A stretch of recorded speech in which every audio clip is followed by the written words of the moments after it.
ওয়ালা তুকসিরুদ দাহিক, বেশি হাসাহাসি করিও না। ওয়ালা তুকসিরুদ দাহিক, বেশি হাসবে না। ফা ইন্না কাসরাতাদ দাহিকি তুমিতুল কলবা, কারণ অধিক হাসি অন্তরকে মেরে ফেলে। এই পাঁচটা উপদেশ আবু হুরায়রা রাদিয়াল্লাহু তাআলা আনহুকে দিয়েছিলেন। আমি আবার পাঁচটা শিরোনাম বলছি। নবী আলাইহিস সালাম বলেছেন, প্রথম নাম্বার, ইত্তাকিল মাহারিমা তাকুন আবাদান নাস। তুমি আল্লাহর যত নিষিদ্ধ কার্যাবলী রয়েছে, যত হারাম কাজ রয়েছে, সবগুলো তুমি ছেড়ে দাও। তখন আবাদান নাস, মানুষের মধ্যে তুমি সবচেয়ে বড় আবেদ হিসেবে গণ্য হতে পারবে। দুই নম্বর বললেন, ওয়ারদা বিমা কাসামাল্লাহু লাক তাকুন আগনান নাস। আল্লাহ তোমার তাকদিরে, তোমার ফয়সালায়, তোমার ভাগ্যে যতটুকু নির্ধারণ করে রাখছে, তুমি এটার উপর সন্তুষ্ট থাকো। তখন আগনান নাস, মানুষের মধ্যে সবচেয়ে বেশি জ্ঞানী অনুকাপেক্ষী আল্লাহ তাআলা তোমাকে করে দিবে। তিন নম্বর, আহিব্বালিন নাসি মা তুহিব্বু নাফসিকা তাকুন মুসলিমান। নিজের জন্য যেটুকু পছন্দ করো, অপরের জন্য সেটি পছন্দ করলে পরিপূর্ণ মুসলিম তুমি হতে পারবে। এরপরে বললেন, আহসিন ইলা জারিকা তাকুন মুমিনান। তুমি তোমার প্রতিবেশীর সাথে সুন্দর আচরণ করো, খাঁটি মুমিন হতে পারবে। ওয়ালা তুকসিরুদ দাহিক, আর বেশি হাসাহাসি করবে না। বেশি হাসলে কি হবে? ফা ইন্না কাসরাতাদ দাহিকি তুমিতুল কলবা, বেশি হাসলে অন্তর মরে যায়। এই পাঁচটা হাদিস, আমরা এই হাদিস থেকে পাঁচটা উপদেশ আমরা গ্রহণ করলাম। আল্লাহ সুবহানাহু ওয়া তাআলা এই উপদেশগুলোর পর আমাকে, আমাদের সবাইকে আমল করার তৌফিক দান করুন।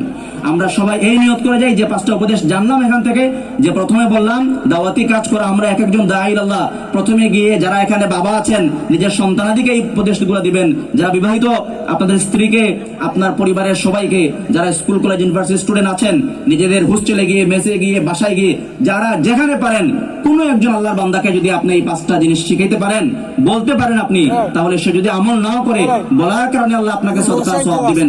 আর যদি পাঁচটার কোনো একটা বিষয়, দুইটা, তিনটা, চারটা, পাঁচটা বিষয়ের উপর সে আমল করা শুরু করে দেয়, তাহলে কিয়ামত পর্যন্ত যে সে আমল, মৃত্যু পর্যন্ত আমল করবে, আল্লাহ সুবহানাহু ওয়া তাআলা আপনাকে আমল করার সমান সওয়াব দান করবেন। সুবহানাল্লাহ।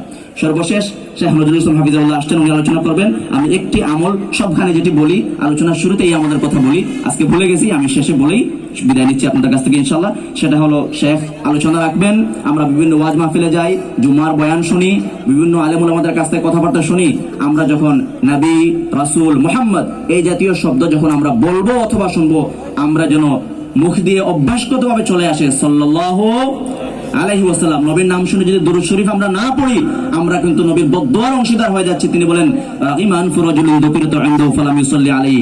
ধ্বংস ওই ব্যক্তির জন্য যার সামনে আমার নাম উচ্চারণ করা হলো আর দুরূদ শরীফ পড়লো না। মান সাল্লা আলাইহি ওয়াহিদাতান সাল্লাল্লাহু আলাইহি আশরা, এক সেকেন্ড যাবে একবার দুরূদ শরীফ পড়তে।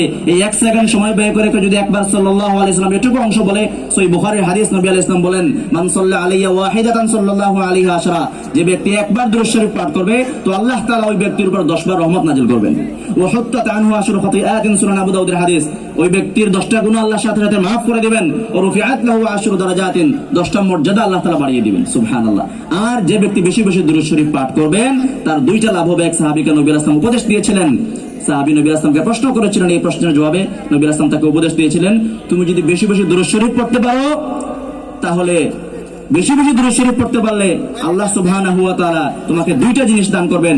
যত বেশি দুরূদ শরীফ পাঠ করবে, তত বেশি আল্লাহ তোমার সকল গুনাহ মাফ করে দিবেন। সুবহানাল্লাহ। আর যত বেশি দুরূদ শরীফ পাঠ করবে, তোমার যত দুশ্চিন্তা, পেরেশানি আছে, সবগুলো আল্লাহ দূর করে দিবেন। সুবহানাল্লাহ। এজন্য দুরূদ শরীফ পাঠের নগদ পরীক্ষিত ফলাফল, যারা ডিপ্রেশনে আক্রান্ত আছেন, যখনই কোনো বিপদগ্রস্ত হবেন, যখনই কোনো সমস্যা চলে আসবে, যে কোনো পেরেশানিতে, আমি আমার বাস্তব জীবনের অভিজ্ঞতার আলোকে, নবী আলাইহিস সালামের বিশুদ্ধ হাদিসের আলোকে আপনাদেরকে বলি, দুরূদ শরীফ পাঠ করবেন, এক নাগারে 20, 30, 40, 50, 100 বার সাল্লাল্লাহু আলাইহি ওয়াসাল্লাম পড়েন, ইনশাআল্লাহ আপনি নগদ ফলাফল লাভ করবেন।